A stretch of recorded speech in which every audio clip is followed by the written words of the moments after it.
You know, behind every single wall in your house, there's this hidden network, this roadmap of wires that powers pretty much your entire life. So today, we're going to peek behind the drywall and map out that system, and we're going to focus on its most important pathways, the branch circuits.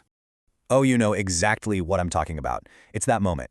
You're making breakfast, you push down the lever on the toaster, and for just a split second, the kitchen lights kind of dip. It's something we've all seen, but what is actually going on there? Well, that little flicker? It's not a sign that something's wrong. Nope, it's actually a sign that a branch circuit just took on a huge new job. You can think of it as your home's electrical system talking to you, and today we're going to learn how to speak its language. Okay, to really get this, let's use a simple analogy. I want you to picture your main electrical panel. You know, that gray box probably in your basement or garage. Think of that box as the trunk of a giant tree. It's where all the power for your home starts. And this tree thing isn't just a metaphor I made up. The official rulebook, the National Electrical Code, or NEC, literally defines a branch circuit as the wiring that branches off from that main panel to feed power to a specific group of outlets and lights. It is quite literally a power branch. So let's take a little virtual tour of a house, and we'll start somewhere simple, like the living room, where the power demands are, pretty chill and predictable. Now in rooms like this, you're going to find the most common type of circuit out there, the general-purpose branch circuit. These are the absolute workhorses of the system. They're usually rated for 15 or 20 amps, and they handle all the normal stuff, your TV, your lamps, charging your phone. A lot of the time, just one of these circuits is enough to power every outlet in the whole room.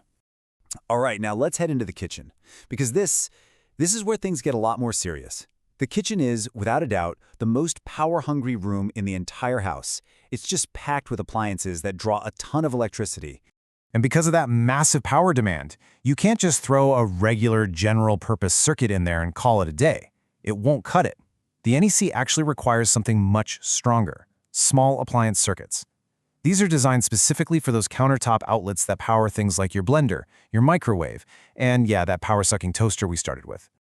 And here's a number you should absolutely remember. 2. The National Electrical Code says, flat out, that every single kitchen must have at least 2 dedicated 20-amp small appliance circuits. That is not a suggestion, it's a critical safety rule to prevent overloads. So when you look at it, the kitchen's electrical setup is actually layered. You've got your general circuits, but those are just for the lights. Then you have those 2 required small appliance circuits for all the countertop gear. And then there's a third type, an individual branch circuit. This is like a private VIP line for one single massive appliance, like your electric range or oven. No other devices are allowed on it, period. And the kitchen isn't the only room that gets this kind of VIP electrical treatment. The NEC points out a few other special zones around the house that have their own strict rules for the exact same reason. They're full of things that draw a whole lot of power.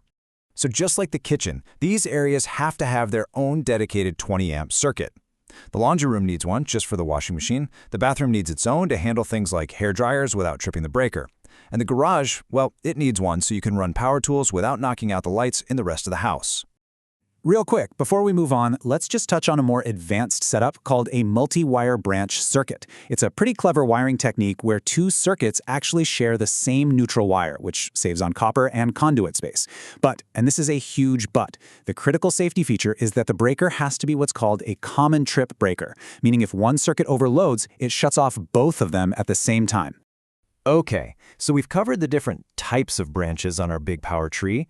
Now we need to talk about how thick those branches have to be, because matching the wire to the power it has to carry, well, that's one of the most fundamental safety rules in all of electricity. And to get that right, we first have to understand a really important concept from the NEC called a continuous load. Basically, this is any appliance or device that you expect to be running for 3 hours or more non-stop. Think of something like an electric space heater. These things generate a lot of sustained heat in the wiring, so they need an extra safety buffer. And that safety buffer has a name, the 125% rule. And don't worry, the math is really simple, but the safety payoff is huge. All you do is take the amperage of that continuous load, say an 8-amp heater, and multiply it by 1.25. The result, in this case 10 amps, tells you the absolute minimum circuit rating you need to run that heater safely for hours and hours. Which, of course, brings us to the most practical question of all, right? You know the amps you need, but how do you know which actual physical wire is tough enough to handle that load without getting dangerously hot? And here is the answer. This chart is basically the ultimate cheat sheet. It connects the amp rating of a circuit directly to the thickness of the wire you need. That thickness is measured in American wire gauge, or AWG.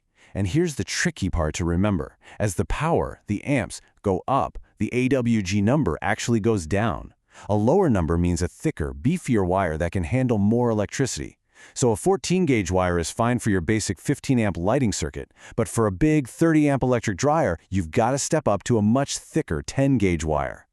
So as we wrap up our little tour here, it starts to become really clear that all of these rules about kitchens and wire sizes and special zones, they aren't just random suggestions someone made up.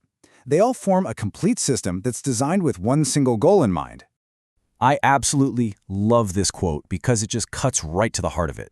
The NEC, the code, it's not a design manual to make your house look cool or be convenient. It is a book of rules written to prevent fires, to prevent injuries, to prevent bad things from happening. It's the absolute bare minimum you have to do to be safe. So what are the big takeaways here? Well, first, different rooms have totally different power needs. Second, circuits have to be sized for safety, always matching the wire to the load it's going to carry. And finally, the NEC isn't there to be annoying. It exists for one reason, to keep you and your home safe from that incredibly powerful, invisible force flowing through your walls. And that kind of leaves us with one last big question to think about. Our homes are changing fast, right? We're adding smart everything, solar panels on the roof, and these really high-powered EV chargers in the garage. So how will these branch circuits, the very foundation of our home's power tree, have to evolve to keep up and safely handle the demands of tomorrow?